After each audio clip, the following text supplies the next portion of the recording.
This is Jason David Frank, and you're listening to the Geekcast Radio Network. December 26th, 2015, I promised everyone that From the Command Center was coming back. It's been 3 years and 2 days since I released that content update. Well, folks, it's finally happening. From the Command Center will be coming back and crossing over with the Pull Bag as we cover the Boom Studios Mighty Morphin Power Rangers ongoing series. Since that initial content update where I announced that we would be doing this, I have read through Shattered Grid. So I've read from issue 0 to issue 30 and then Shattered Grid number 1, which was the finale. Kyle Higgins' run on Mighty Morphin Power Rangers from Boom Studios. We will be covering them in trade paperback form, collected editions. I'm not sure just yet if Scotty and Spada will be joining me. Hopefully Scotty will. Not sure about Spada. I hope he can. I hope he will. But we are coming back in 2019. And here's a teaser for you as Steve Megatron and I reviewed Saban's Power Rangers Soul of the Dragon.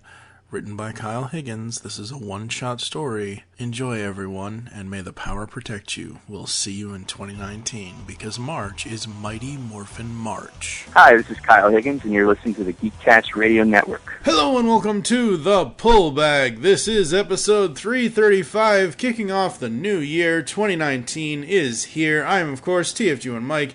Joining me for... I don't even remember the last time he was on. Steve Megatron is the first co-host of 2019. Hello, sir. Jello. And what better way to kick off our Power Rangers coverage than with the original graphic novel written by Kyle Higgins, Power Rangers Soul of the Dragon. For those that have been living under a Command Center rock, Kyle Higgins wrote the first 30 issues of Boom Studios, Saban's Power Rangers, all the way up through the Shattered Grid event, and then he moved on to other things. I think he's writing Bucky for Marvel. I'm not sure. I don't know off the top of my head.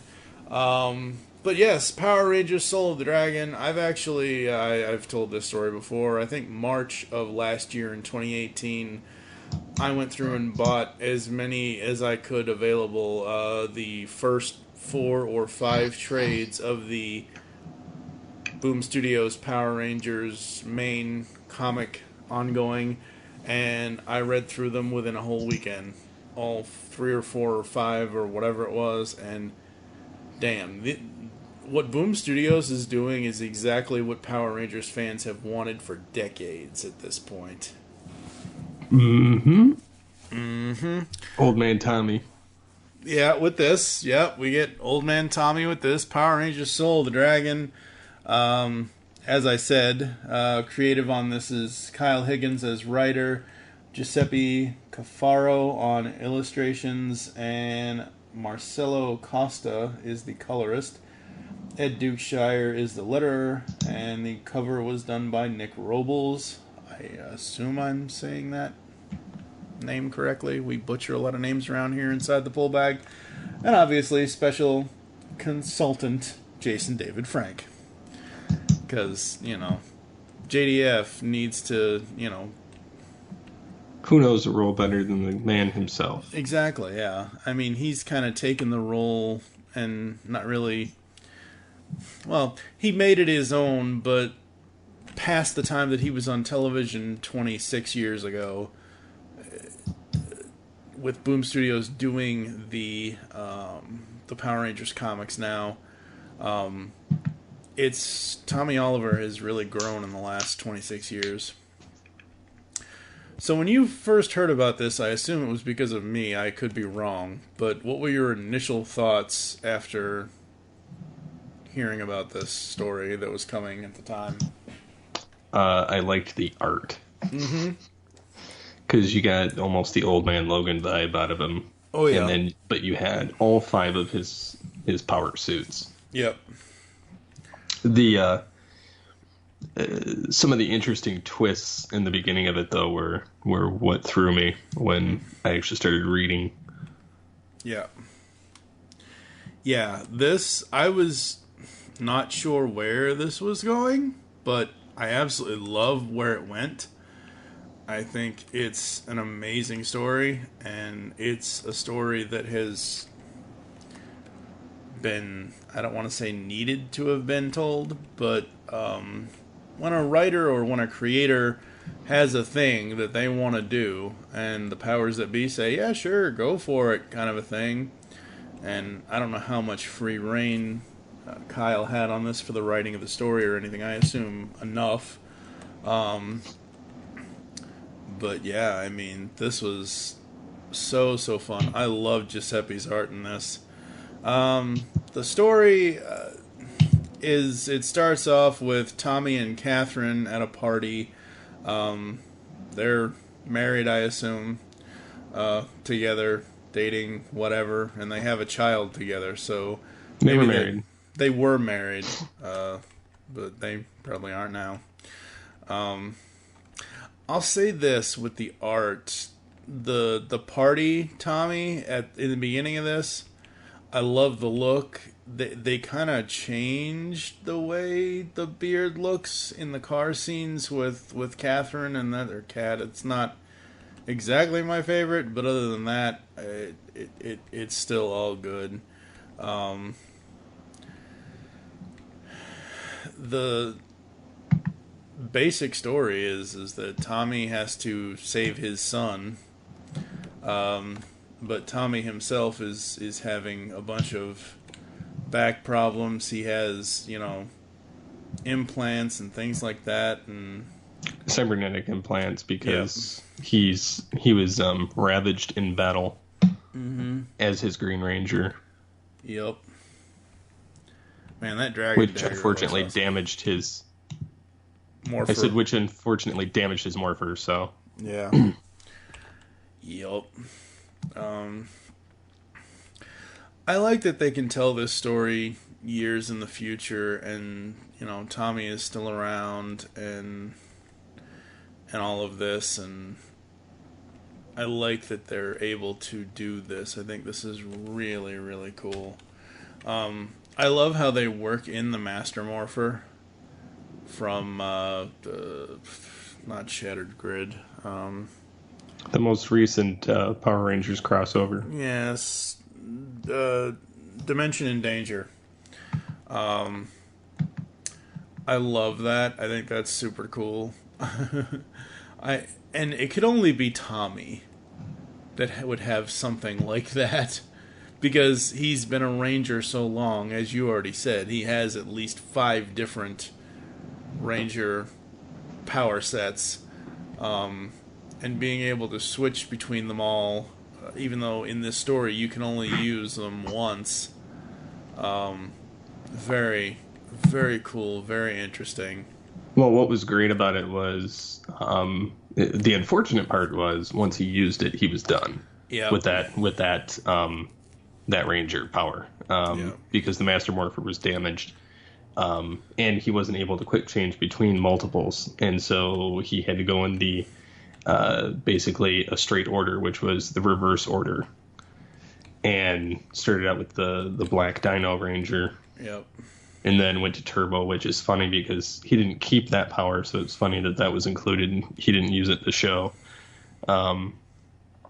Probably because he didn't keep that power originally. But, yeah. But still, it served its purpose. And then he had the Zeo, and then went to the White Tiger, and then ultimately passed the Green Ranger to his son. Yep. Which was epic. Yeah, it was. It has a very, as the story progresses through and Tommy meets up with this character, we learn that JJ, his son, who I believe was in the current one of the series, whatever the current, not Beast Morphers, because that's coming out next month, whatever the current thing is, Super Dragon Force or something. I'm not so even... out of I'm so out of the Power Rangers television thing. Like, I don't even remember what. Oh, I think it's Super Ninja Steel or something or other. I think that's what it is. I could be wrong again. Sorry, folks. I'm not unless it's the, like you said, the anniversary episode, the reunion episode kind of thing. I have not watched any new Power Rangers shows since, I think, Super Samurai was the last full show I watched. Yeah. So we have JJ, his son, kind of going undercover to figure out all this stuff, and we meet up with Anara, who apparently is a friend of his son JJ, and I don't know, I kind of get a Mad Max vibe off these two, like, in, they're traveling across to find the kid and whatever. I don't know, maybe it's just because the art colors and everything else, like when they're in the car. And like you said, you've got him trying to save his son, and you've got SPD involved because JJ was a part of SPD. I just think this story is so interesting, and it is fun, but it's also fitting 20 at the time when it was probably written, 25 years of character history into one story, because this isn't, like I said, this is an original graphic novel. This really isn't this is set in the future. It's not tied into the storylines in the main ongoing from Boom Studios. It's basically a one-shot, and I love it when one-shot stories can exist and tell a story that we would have never seen before, and you still have the whatever's going on in the main ongoing part of that comic series.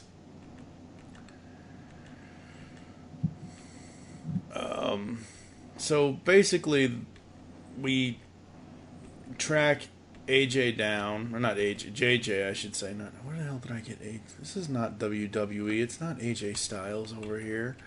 And they go through and they have to talk to all these disreputable people and criminals and monsters, and Tommy has, flashbacks and all of this. The one thing I did love about the art is, as you said, when the morphing happens and you go through each suit, I love how the art depicts all the suits. I think that's super, super cool. I love Kyle's writing, because Kyle always finds a way to make it seem like this is a story that we should have been able to watch on television 25 years ago. Yeah, it's rather interesting how the whole story progressed. I did like that they worked in Finster and into the storyline. And I completely forgot who the heck Scorpina was. I recognized her immediately. I'm like, hey, I know that lady.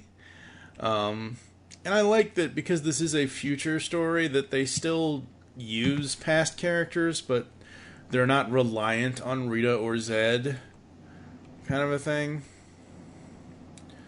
And you said earlier that Tommy, yeah, you're right. Tommy didn't have the turbo powers all that long, but he did have them, because say what you will, say what anyone will, Turbo, a Power Rangers movie, does count as part of continuity. No, it does, but he still handed the powers off.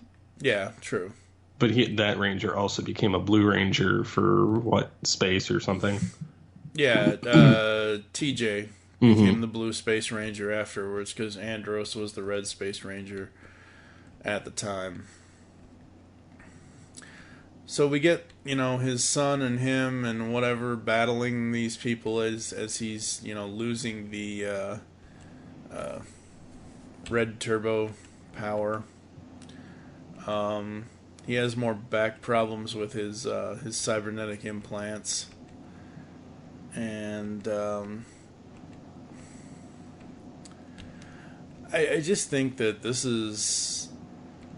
it's a Power Rangers murder mystery kind of thing, even though he's not out solving a murder. Like you said earlier, going back and seeing Finster and learning all that kind of, history thing and all of that, and just trying to figure out the mystery of what's going on with his kid.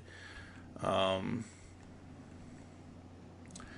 how, anyone our age goes back and watches the old Power Ranger series, their first Mighty Morphin series, and you just assume that Finster is just, this bumbling lackey of Rita's, and that's not the case. I mean, yeah, he was her monster maker and everything else, but he was also a very trusted ally of hers, and, what they set up here with him saying, oh, after the Zordon wave, and after this, and after that, and whatever, I love that. I love that part of the story. I think that's super fun and cool, and like you said, it's nice to see them weaving in the history at the same time telling a completely new story. Mm-hmm. Yeah, it was totally totally different, like what they did with the story, which was cool. I hated to see the powers go, but I did like how JJ was able to have basically an updated version of the Green Ranger with the chest armor piece. Yeah, absolutely. The reveal of Scorpina was amazing, where JJ's like, Dad, the witch isn't Rita. No. I thought that was super cool. And the reason why I always remember Scorpina is, even though she was in the majority of the first and maybe even the second seasons of Mighty Morphin, but she's always the female version of Goldar a lot of the time. And what Kyle has done with her here is very cool. Like I said, not just relying on the old standbys of Lord Zed and Rita Repulsa and all that. I never thought this would happen, but I actually cried when they found Finster dead. Just a little bit. I didn't, but it was interesting that he resurrected himself in a sense. Mm-hmm. In his clay form, yeah. Mm-hmm. Yep. It was just sad when it started dripping away. Yeah, that was the sad part. I was no. Yeah. And again, like I said, as we're going through this, we learn the history of what has happened over the years to Scorpina and whatever. We do see a shot of Zed and Rita. And I think that, this is a story that any Power Rangers fan can come to and really appreciate it, because it is anything to do with Tommy Oliver. It's a love letter to the franchise. No, Cat, leave us alone. It's one of those things where he is the ultimate Power Ranger. He's, 5 different suits over 26 years of continuity.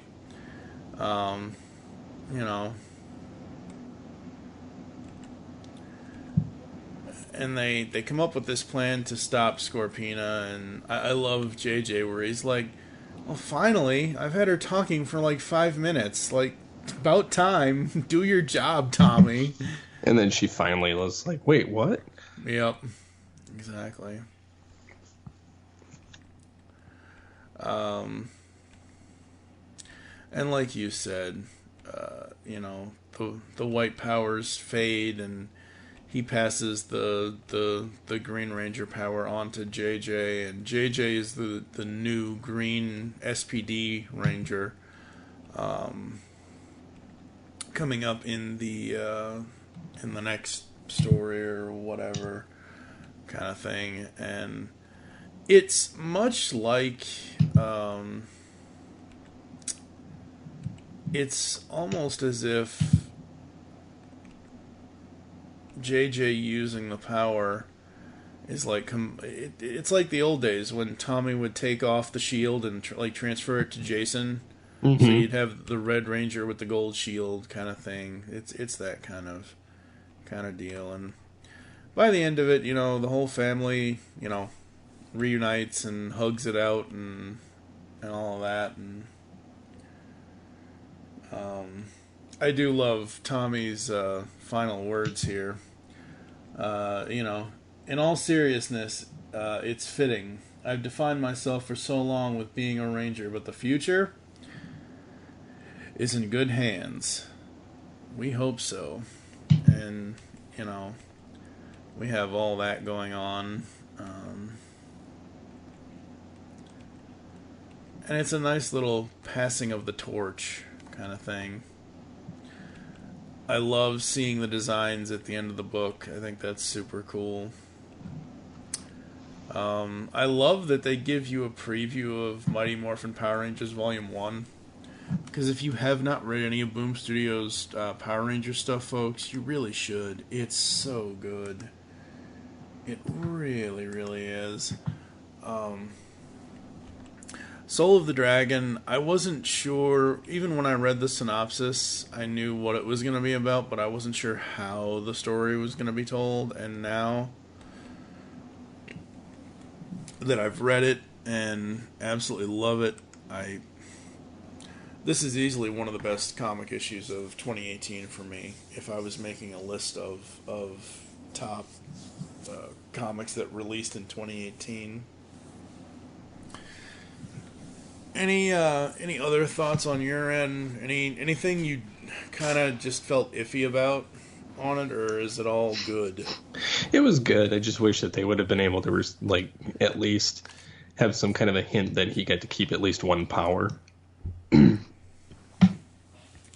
Yeah, but I mean, we all must, grow old at some point, and quite literally grow up.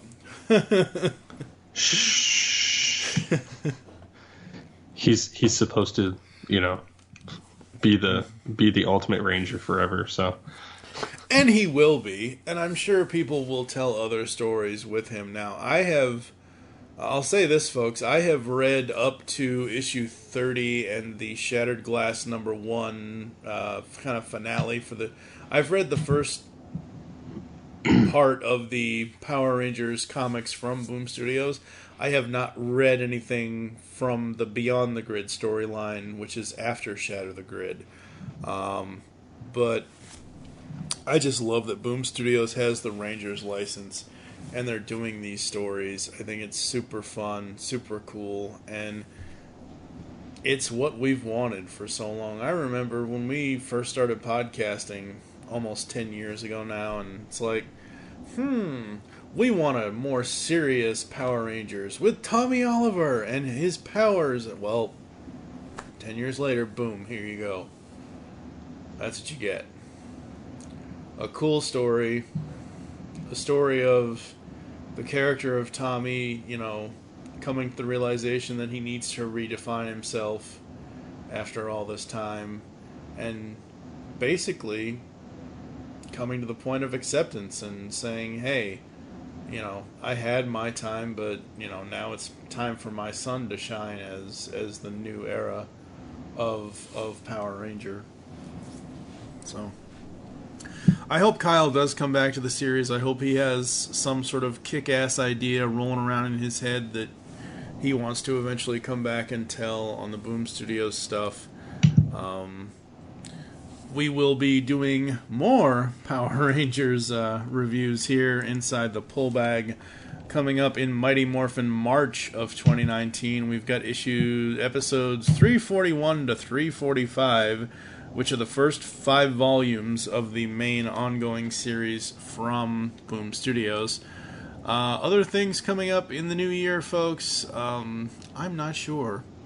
We've got Venomverse and Venomized, so that'll be 2 trades, 1 podcast with Ryan and I. Joe Reed and I will finally get around to doing TMNT Ghostbusters 2. Since it's January, Beatles Diva and I are going to get political with Daveocracy from IDW. If people haven't read Dave and Dave 2, please go do that. It's written by Ryan Ferrier. It's about this future. You'd actually like it. I'll have to send you the links to it. And then we're going to talk about Amazing Spider-Man, Red Goblin, the final storyline for Dan Slott. And then in February, we've got 2 gem issues that we'll be doing for episodes. Soul of the Dragon, 0 to 5 star rating from the GCRN Universal Rating System. I'll give it a 4.5. What about you? I would give it the same. I really enjoyed this story. It was original, and it kind of fit that role. That it kept everybody pretty much true to form, and it kind of told the next iteration of the Power Rangers franchise like years later. Yep, absolutely. So I think that's going to do it for us, folks. We hope you jump on board the pull bag, come on inside and listen in as we read some comics and talk about some comics and all that good stuff. 2018 was, wow, it was a year, folks. There was a lot of coverage that we did last year, and I've been trying to basically do the pull bag year 5 in review kind of thing on the Facebook page for the pull bag, where I basically relink all of the, starting in January of last year, all the way up to the last week of December, just relinking each episode and seeing, who goes back to what to listen. But we've got huge things planned for 2019. What I've already told you about January and February and even Mighty Morphin March is just the tip of the iceberg, folks. We are eventually this year at some point going to be getting to all 3 volumes of Batman Nightfall. Now, the only thing I know about that story is that that's where Bruce gets his back broken by Bane. I read all that when it was new. Right. See, I have not. And it was great. Yeah. So we'll be doing that. We will be covering more TMNT stuff, more Transformers stuff. Hoping to get to the last trade for I Hate Fairyland with Comic Revolt Dan and I. Who knows? Who knows what's going to happen in 2019 for the pull bag. Thank you to everyone who has stuck with us over the last 5.5, almost 6 years.